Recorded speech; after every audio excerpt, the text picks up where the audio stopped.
In the name of one God, Creator, Redeemer, Sustainer of life. Amen. Please be seated.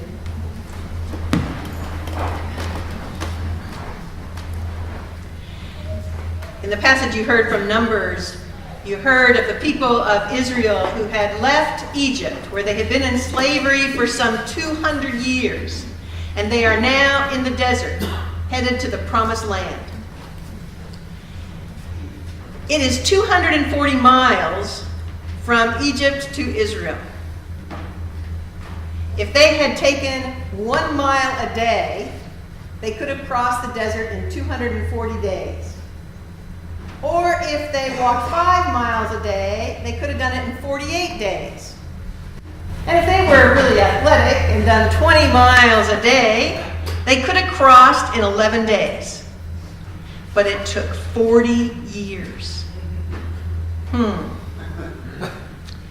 Why?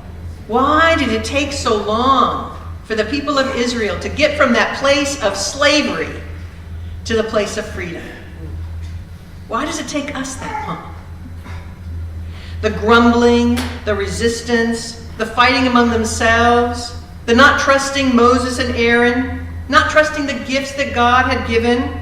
They are whiny and impatient, and they become idolatrous. They have a very bad memory. They're out in the desert. God has given them manna. And they are there saying, we don't have any food. We don't have anything to drink. And we detest this food you've given us. Can you just hear them? They're like, oh, man. And they have a bad memory. They're saying, we'd rather go back to Egypt. We'd rather live in slavery than this. That ever happen to any of us? Better to go back than to go forward because that place is scary. We don't know what's ahead. This journey that the people of Israel take, it is a historic journey. And we know from documentation of our Hebrew brothers and sisters that there is much of this story that is literal and much of it that is story. We do know that there was a rod with a snake on it that was made. We know this because we find later in 2 Kings that Hezekiah would have to take that rod and break it. Because even though that rod with the snake, they look up and they live now, will later become a piece of idolatry to them. They will quit looking towards God and look towards this object. And we have to constantly be reminded, what is it that we're looking at? Are we looking at God, or has there been something else we've placed to be our idol? I believe that this journey that they are taking, that we are taking, from a place of slavery into the promised land, is not a journey of a geographic location. What we are called to is a journey into the heart, into the deepest place in the heart of God.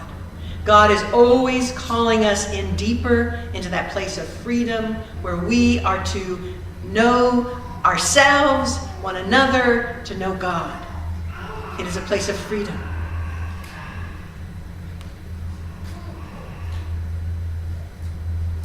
There are a lot of things along the way that keep us from moving forward. Yesterday at the vestry retreat, we shared personally some of our own journeys. I asked, where have you had a holy encounter with God? Where have you had a holy encounter with God? And so often, as we shared, our experiences weren't these high mountaintop experiences, although there were some of those. Most of the experiences of a holy encounter happened at our lowest point. They happened at points where we felt like God was really far away, absent from us. It was often in places where someone was dying or had died, and we encounter God. I know in my own life there have been times when I just shake my fist, where are you? And whether I'm shouting or crying, it's that feeling of desperation, like I need you now, where are you? And I shared this yesterday, but for example, there was a time when David and I were living in Bolivia, and some of you have heard this before, but it was the lowest point in our life. We thought we'd be missionaries in Bolivia forever. We were happy there. And some things unraveled in our relationship with the bishop there. And we found out that in a matter of 2 weeks, after having helped raise money to build a church and discerning that we were both called to ordination and feeling a long-term commitment, we had to leave within 2 weeks. Everything just fell apart, and our relationship with the bishop fell apart. It was an ugly, ugly time. And we felt, God, where are you? We're out in the desert, whining. And it is only in retrospect that I can look back and see that God's hand was there even in that lowest time. Because one thing that was true about the church in Bolivia then and now, they don't ordain women. They don't believe in it. And they don't welcome gays and lesbians. They don't believe in it. And I realize, and it's where I am now in my life with God, is I'm so glad that I didn't stay. Not that I couldn't have hopefully made changes, but sometimes it's not us who make the changes, but they make changes on us. And I think, oh, what would it be like to be in a place where these are the voices that nurture me? And I'm so grateful for God leading me, taking me out to a place of freedom and expansiveness with God. And who knows, maybe someday I'll go back to Bolivia. I'm stronger now. And I do believe that only sometimes in looking back can we see where God has been in our lives, moving and working to get us into that good place. What are we to make of this snake on a stick? You know, the gospel then lesson draws us to it and says it's just like when Jesus is lifted up on the cross. And I believe that what's happening here is not just that Jesus is lifted up on the cross because of his sacrificial death, but because he sacrificed his life, relinquishing himself rather than choose the path of violence. God is always about choosing a place of healing and not violence. The early church, the early apostles, the disciples, the followers of Jesus wanted Jesus to take up the cause of overturning Rome and bringing in the Jews as the new power. Free one, oppress the other. And Jesus in his sacrificial death will say, no, there is freedom for all. I will not choose the way of free for one and oppress the other. It is a way that is always hard for us to do. But Jesus, in his death, which somebody felt that this was going to be the end, we know that it's only a few days later that then resurrection happens. Now, I'm not going to jump to that now because we still have 3 weeks till Easter. So we can't get there. In some ways, we are still in Lent. We are still in that desert place, waiting on the journey, remembering that God is always with us, that God will provide for us, but not always as we expect. How could the early disciples ever know that Jesus' suffering and death, his being lifted up on a cross, would lead to resurrection? Just like we in our own desert experiences. Sometimes we have no way of knowing that that lowest point will one day help us see life beyond. Even in the desert, the people have holy encounters.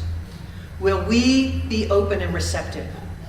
Or will we be people who complain and miss the God who is always with us? Yesterday, when we were at the vestry retreat, one of the things we did was we talked personally, but then we also wanted to look at where have we had holy encounters in our parish family.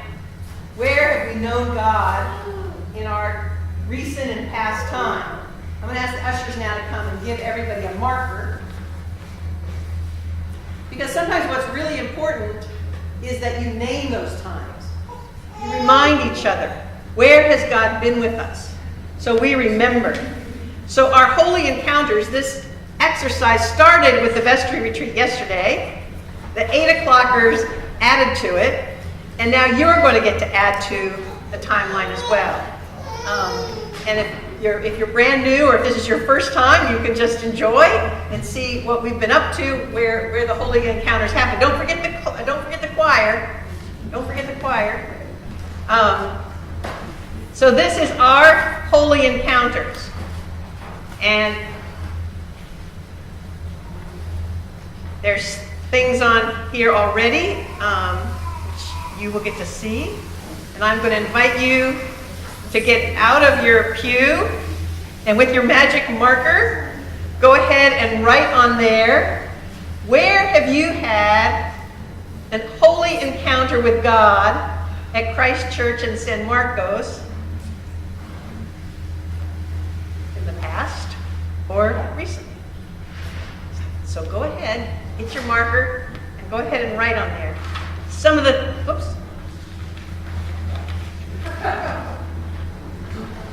some of the things that have already been written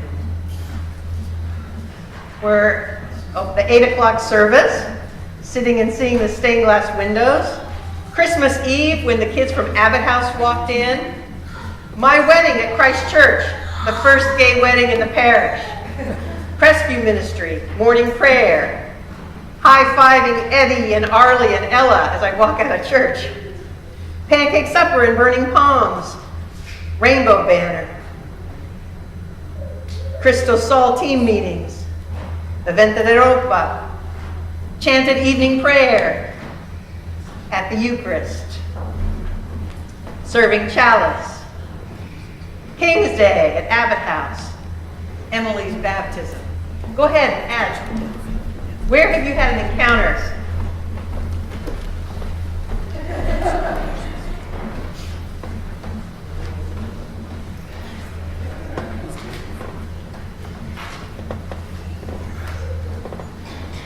Come on, choir. Come on down. Well, you can share one.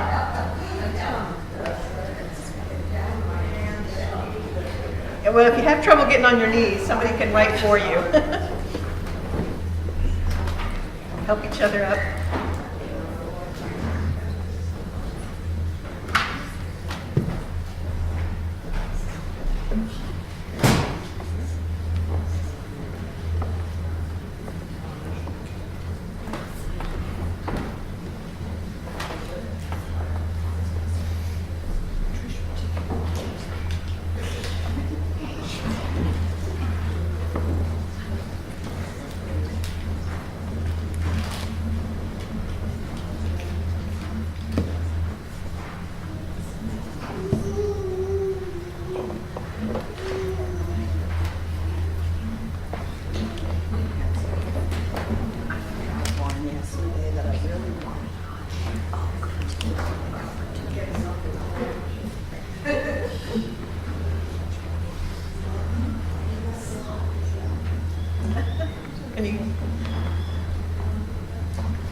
Getting there.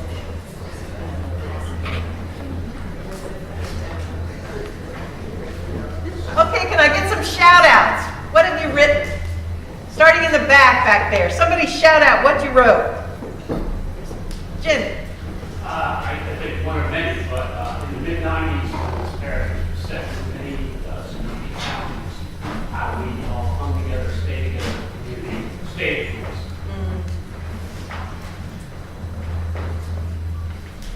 Shout out. Still passionate. Still passionate. Yay. Watching Madison receive at the altar. Yes, watching Madison receive with her little hands just reaching out. Come on. The YAI volunteer team. Oh, the volunteer team. They come twice a week and dust and straighten pews. It is holy. Yes, what else? Father Eddie with baby masks. Oh. 30 years ago. 30 years. But many since. The first day when Josh and Eddie and I came, you came right over to us, and you didn't just say hi, you threw your arms around all three of us. Oh. That was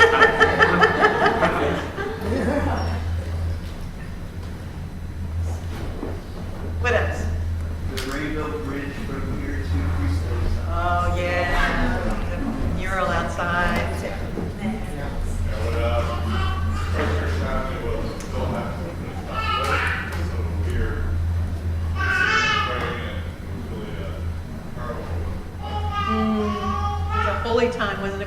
celebrated a lot of lives and passing here.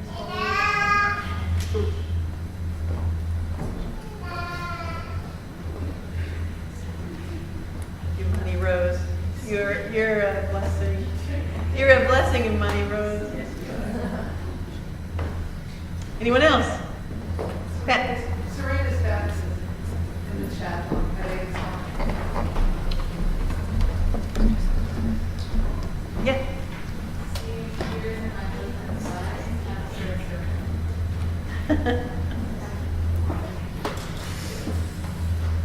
What'd you write, Dina? Our daughter's wedding, Aww. our grandson's baptism, and many, many years of our life.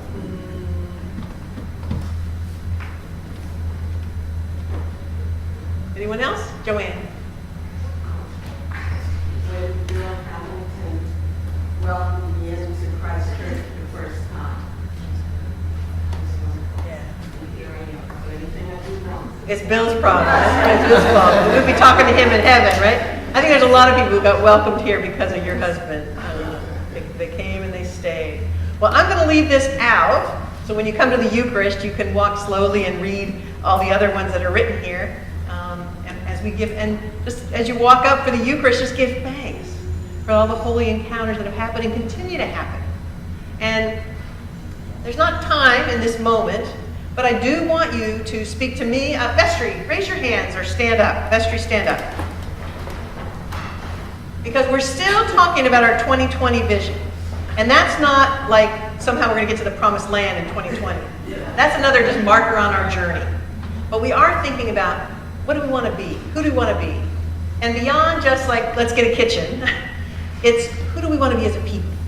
How are we going to go deeper into the heart of God? How are we going to be more expansive, both in the nurture of our children and our adults and our teens? How are we going to be out in the world?